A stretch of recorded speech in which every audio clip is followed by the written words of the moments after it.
Don't turn it on. Joking, I'm not. The battery probably needs charging anyway. This drone was $50. Has it got a camera in it? Yeah, the camera's working, Dad. Is it? Can you record? Oh, cool. But I don't want to record. I want to get. I'm gonna save. Go. I'm waiting. busy. Oh, okay, sorry.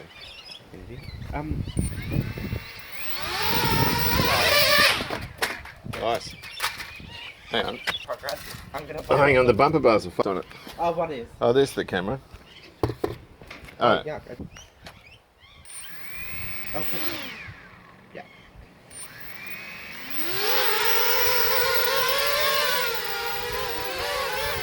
The dog's freaking out. Okay.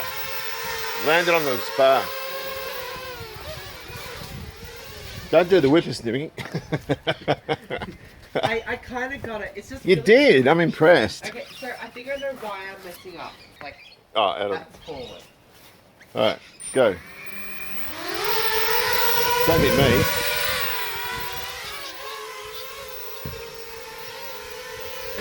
Can you record with it?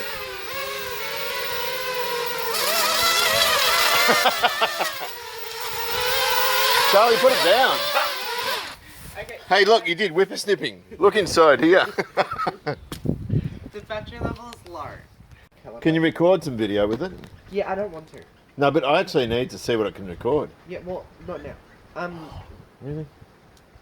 Okay, I'm just calibrating. No! It's gone.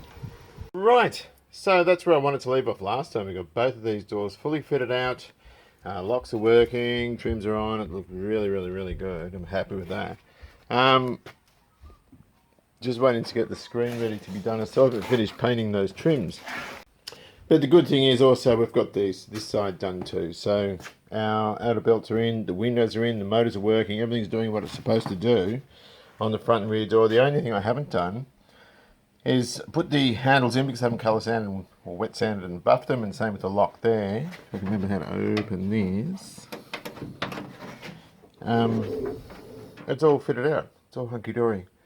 So that's cool. The only thing I haven't done actually, which reminds me, is... hang on. The only thing I haven't done, which reminds me, is put the brace in for the motor. The braces are on the motor in there.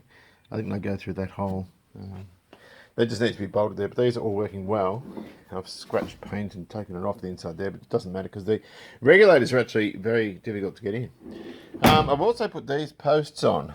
This is where I cut this door skin along the top there, and I lost those natural pedestals where these little clips sit. Probably shouldn't have done this yet, but who cares. I've just run a pencil line freehand, like a chippy, just grabbed it and across there, and drilled it to put these in. They are these special rivets, which are designed specifically for clips like that. So I've popped those in. I popped an extra one in there, and also drilled these ends here as well. The other thing I had trouble with, I was rattling on about these speed nuts. I just thought to myself, you know what, I'll just use some Toyota Starlet 6mm nuts or some other broad ones there. I found these. These are VL Commodore. I had a Berliner manual years and years ago that I bought from my brother and put a full Calais front on, all with new hardware, back in 1987. And that was, it came with these speed nuts. They're perfect. So this car has a bit of VL Commodore in it. I can't put those other nuts behind because the window reg's in the way there, just behind it. So that's why there's a speed nut there. And this is actually a better quality one than the ones that the XCs originally had. So that's a real win too. Just looking through parts, this is the grill badge for the update. Now, it looks the same as the XD one. It's got the steel bits at the back, which have been plated, and the sort of nuts that go on there, as well as this badge, which I took off. I want to get a new one. I saw one of these on eBay for some clown that's got $150 on it. I always say be careful of eBay. Gumtree is just as bad now. Just shop around for these parts. You're better off just striking a business relationship with a supplier, and they sort of tend to look after you. But $150 for something like that, I think is obscene. And you don't want to line the pockets of those sorts of sharks, so stay away from them. Shopping around is the best thing you can do.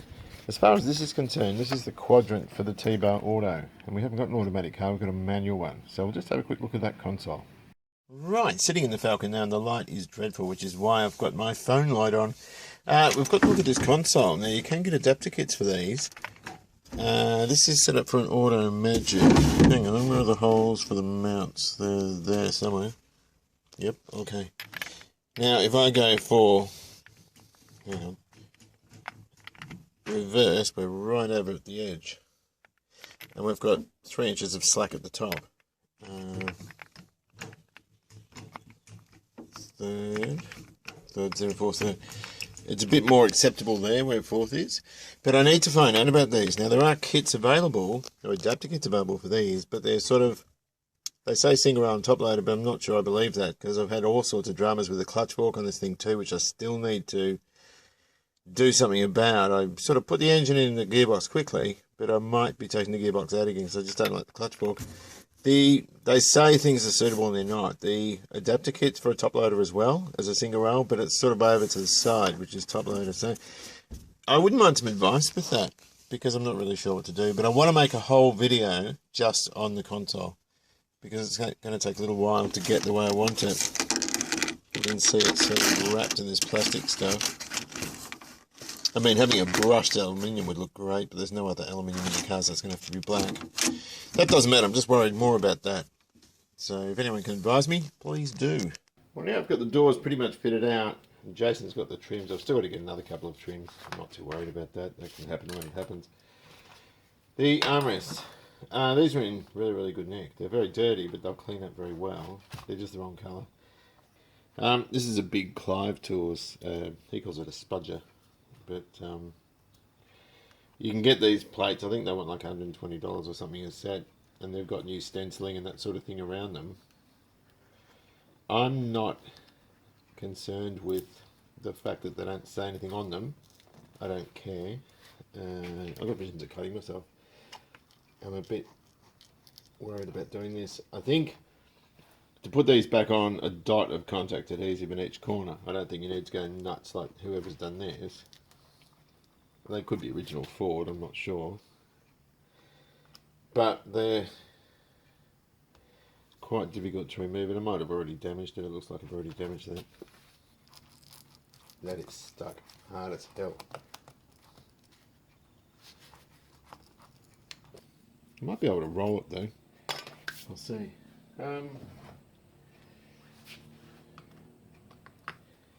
We can take this out.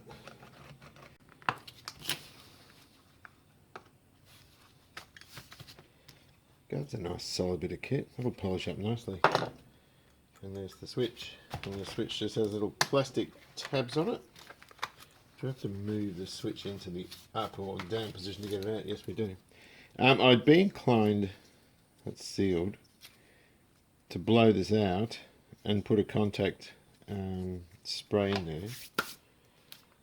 Those armrests are really, really good though. It's a pity about that. I just went over it, I buckled it.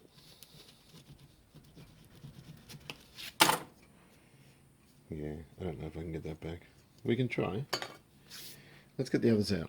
With this one, I'm just trying to saw into it the adhesive just a bit at a time with this spatula, and you can see it is getting damaged. I'm just going to turn it around.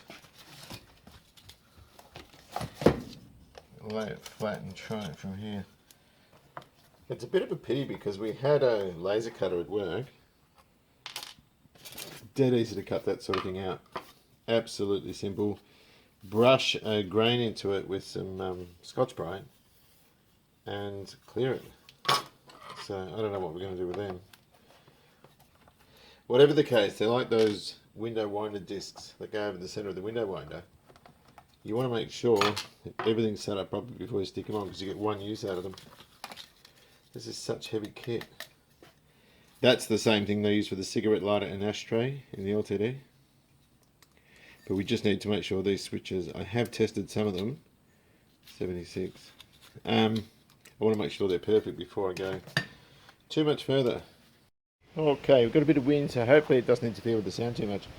I'm going to strip the paint off this. Hopefully I've got enough. There's not that much left in there. But rather than using a separate vessel, I'm just going to cut the lid off. Paint is knackered. I'm really interested in the rust behind here. But, as I said, I'm not even sure I've got enough product there. But I'll use this up, and if need be, I'll buy another tin. it's pluggy stuff, so it's difficult to pour out of the can. So I figured, to get my money's worth, I'll just cut the lid off, use what I need to. I don't think there's going to be enough in here, but that way I get to use it all. That's all I've got. That should be enough in there, I would think. It's horrible stuff, isn't it? Drop that in to let it sort of soak and soften up a bit, and we'll stick it on. I think we're going to need a second application. Don't. Some activity here. I'm just going to let it sit. Again, we've got a situation where previous body guy has loaded the thing with spray putty or something. We've run out, which is no big deal. If we need more, we'll just go and get some more. Well, I'm definitely going to be buying a second can of this stuff. Looks like one of the doors where we've got grinder marks in there and surface rust. That's the reason I wanted to take all the paint off. I just don't trust the work that was done. Yeah, we're just down to spray putty there, so there's no way. That's got quite a lot on it. So even those scratches, rust there, no big deal. We can look at that. Looks like it was originally a platinum car.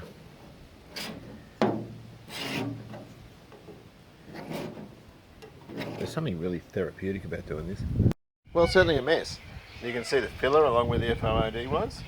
I think they've tapped them in and filled over them.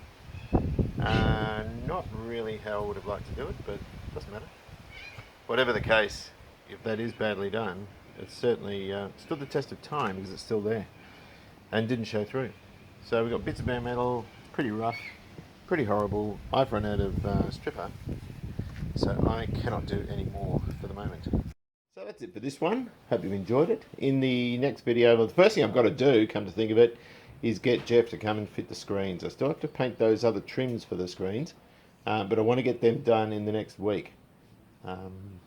And I also want to clear coat that 350 tank. Those stripes were laid out. The tank was painted dark blue, and I laid the stripes out with this striping tape. There's two different thicknesses there.